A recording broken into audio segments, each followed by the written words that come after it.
Live from our 7 Tasmania studios, your nightly news with Kim Miller begins now. Good evening. First tonight, an independent investigation will be launched into alleged pedophile nurse James Jeffrey Griffin. Premier Peter Gutwein says he's appalled by the allegations made against the now dead nurse who worked at the Launceston General Hospital. And a warning, some viewers may find the following story upsetting. His alleged crimes went undetected for decades. James Jeffrey Griffin died last year, leaving behind a painful legacy for authorities to untangle. We will not leave any rock unturned. We want to get to the bottom of this. The 69-year-old paediatric nurse worked in the children's ward inside the Launceston General Hospital. He was stood down in October last year, following charges by police over child sex abuse. He died soon after. The state government has now launched an independent investigation. I think that we have clearly seen a failure if we have seen these types of allegations happen here in Tasmania. That is why we're committed to this process. An internal health service inquiry is also underway. It's unclear if any of the alleged crimes took place within the hospital. Now, I'm a father. I live in this community. My children were born at that hospital. Now, obviously, we need to take every opportunity that we can to ensure that the systems that we have in place are robust. A spotlight will be placed on how complaints and procedures were followed. The Nurses Union has welcomed the announcement as its members still come to terms with the revelations. Look, it's been an incredibly difficult time for our members in the nursing and midwifery professions, and specifically for those working on Ward 4K.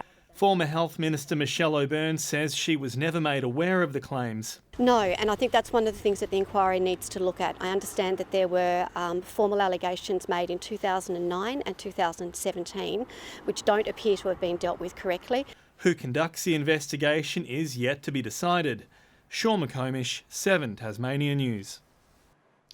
And for anyone seeking support, you can contact 1-800-RESPECT or in a personal crisis, Lifeline.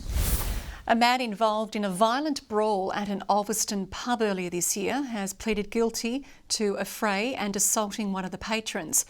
He was one of around a dozen men involved in the wild fight at the Lighthouse Hotel, which was captured on CCTV. Ulverston's Lighthouse Hotel lit up in January this year when a chaotic and sickening brawl broke out between at least 10 men. Today, the spotlight was on one of those involved, 26-year-old Lepensi Lincoln Rupine Tomasi. He appeared this morning in the Launceston Magistrates Court via video link from Risdon Prison. He represented himself, telling the court he did have a lawyer, but she no longer wanted to represent him. For his part in the fight, Rupine Tomasi pleaded guilty to the serious charge of a fray. He also pleaded guilty to assaulting one of the patrons, Damien Hanslow. But Rupine Tomasi pleaded not guilty to destroying property at the Lighthouse Hotel and destroying property at another address nearby. With the fray being an indictable offence, Rupine Tomasi will be sentenced here in the Launceston Supreme Court. He has been remanded in custody until his sentencing in early December. Tom Johnson, 7 Tasmania News. And there are concerns bullying and sexual harassment could be widespread through Tasmanian agriculture. A new campaign to tackle the problem has been launched following alarming survey results. When you think that 3 out of 4 recipients from the survey say that there's been sexual harassment in their workplace in agriculture. So that's a real concern for the government. The survey findings were significant. Even nationally, we found there was 93% of women in agriculture that have been harassed in some way, shape or form, and that's an appalling statistic. The campaign will use videos, posters and other material to change attitudes. The Royal Hobart Show may look a little different this year, but that didn't stop hundreds of eager punters flooding through the gates. Complete with rides, show bags and sideshow alley, there was still plenty of entertainment at the new COVID-safe Mega Carnival. The show must go on, complete with family favourite games and rides. The Royal Hobart Show's much smaller replacement, a Mega Carnival, getting into the swing of things. Sort of puts a smile on your face, and I think we all need it. For these operators, COVID has taken a massive toll. The last show we did was the Wynyard show in March, and the day after that finished, that was it. But today there are no complaints about returning to work. This session is our first session for the day. It's sold out. And just to see the smile back on these kids' faces is really good. Since this has been happening, it's just, it's brilliant. It's brilliant. Extra precautions are being taken, with cleaning in between rides and numbers on the showground limited. Because we've got the online ticketing and that's traceable, and that is the only way we can operate at the moment. So if you want to purchase a ticket, you have to go online. And there are benefits to the smaller crowds. 2020 has been a wild ride so far, and if you're wanting something a little more tame, the Cup and Saucer might be up your alley. But if you're up for a little more excitement, there's plenty here for you to enjoy. It's probably the best ride here that has the most dizziness in your tummy. I'm enjoying the lethal weapon over there. I like the G-Whizzer. Roller coaster, because it was really fast. It was the chairs, because whenever it went really fast and really high, my brother's shoe fell off. And when it comes to the show bags, it's all about the sugar. I quite like the Whiz Fizz one. The one with all the lollipops in them. Others defying the odds to win big. Like one in a million chance. My dad didn't believe me. He said, you won't get one, don't worry about it. Extra sessions for the carnival have been added next weekend, giving everyone something to smile about. Meg Sydes, 7 Tasmanian News. Tasmanian schools have been inundated with all manner of superheroes, characters and Disney princesses. Schools around the state are celebrating Book Week with dress-up days, parades and literacy activities all on the calendar. A novel day on the school calendar that every student looks forward to. I'm dressed up as Stacey from the Babysitters Club. I'm dressed up as Anne of Green Gables from the book Anne of Green Gables by Ellen Montgomery. Much to the delight of students here at Beaconsfield Primary School, Book Week is back in Tasmania. Oh, leading up to it, they're so excited. We publish it months ahead, so they have time to organise their costumes. The week encouraging literacy amongst children. We choose the community books that are read, and we also had an author visit on Tuesday to talk about the process of writing her books, Sally Odgers, so that was very exciting. Teachers too, embracing the event. Well, I am the Cheshire Cat from Alice in Wonderland, and I tried to think of a curious creature for this year's Book Week theme. The event supported by parents, the local community and some furry reading friends. Beaconsfield Primary School is a part of the Story Dogs program, where children practice reading out loud. We work one-on-one generally with kids that are struggling with their reading. The kids will actually read to Chester. The program relieves some of the pressures from reading to teachers or parents or grandparents. At the end of a long year, students happy for the chance to dress up.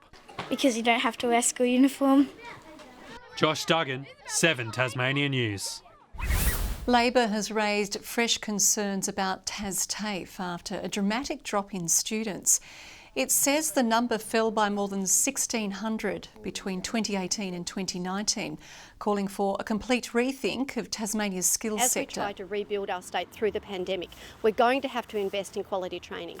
And if TAFE has had this impact even before COVID hit, then I'm really concerned about what the numbers are going to look like next year. TAFE is really important. It does have the confidence of the staff and the students. It's a really important institution and we're backing it to the hilt. Labor says the government should introduce its free TAFE policy in a bid to boost enrolments. Launceston's knitting and singing dads have been out in force protesting for action on climate change. Extinction Rebellion rallied in front of the Premier's office, but Peter Gutwin says the government is doing enough on the issue. What should not be forgotten is that we are a world leader in terms of climate change. We are the only jurisdiction in the country that for the last 3 years has had net negative emissions. The Environmental Protection Group says the government's response to climate change needs to be as strong as the one to COVID. We'll turn now to Karen Rolton Oval in South Australia, where Tasmania hasn't been able to secure an outright win against the Redbacks. Travis Head was the shining light for the Redbacks, spending all day at the crease and amassing an unbeaten 171 runs. South Australia started the day at 2 for 93, trailing the Tigers by more than 200 runs. Siddle made the early breakthrough, claiming opener Henry Hunt on 46. And although Jackson Bird would also claim some handy wickets, the Redbacks held out long enough to secure the draw. Next up, Tasmania faces Victoria in a week's time. The crowning moment finally arrived for Olympia in the Women's Super League with a 10-1 romping of Kingborough, the side claiming the title in emphatic fashion. It was just a chemistry that we had as a team just got us through, because we're obviously one of the younger teams in the league. Bonnie Davies starred again in last night's match, booting 6 goals. Good evening. 21 was the state's top today in Launceston, Devonport 17 and 16 across Hobart and Burnie. Low Head and Grove 17, 16 across Flinders Island and St Helens, and Strawn 18. On the close-up, patchy low-level cloud about the central, west and east areas of the state, while high cloud can be seen to the northwest of Tasmania. Further out, thunderstorms extend northwards along a trough over the Northern Territory. Tomorrow, a ridge of high pressure remains over Tasmania, while the low over South Australia extends a trough to the north of Tasmania. Northwest to northeasterly winds tomorrow 5 to 15 knots, reaching up to 20 knots in the south, swells up to 3 metres in the west and south, and below 1 metre in the north. Tomorrow's forecast now: Hobart 18, 19 and late rain across Huonville and Campania. In the north, rain across Launceston and Devonport, Georgetown 14.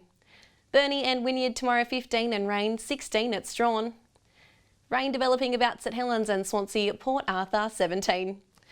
Looking ahead to the 3-day forecast: Saturday, rain about the northeast with south to southwesterly winds. Sunday, light morning showers about the west and south developing across the east coast during the afternoon. And Monday, light showers about the east and Bass Strait Islands, mostly fine elsewhere. Capital cities 26 and mostly sunny in Perth tomorrow. Sydney partly cloudy and Adelaide expecting showers. And currently Hobart cloudy and 13, Launceston 16 and Devonport mostly cloudy and 13. That's all for weather tonight, Kim. Thanks so much, Jackie. Well, finally tonight, a local fisherman has been treated to a once-in-a-lifetime experience when a pod of whales stopped by his boat for a feed. The man had anchored for the night just south of Port Arthur when, in the early hours of this morning, he saw this. Whales surfaced beside his boat to feast on krill in the water, leaving him to take in the absolutely breathtaking sight. That's all your news for now. I'll be back later with updates. Thanks for joining us this evening. Good night.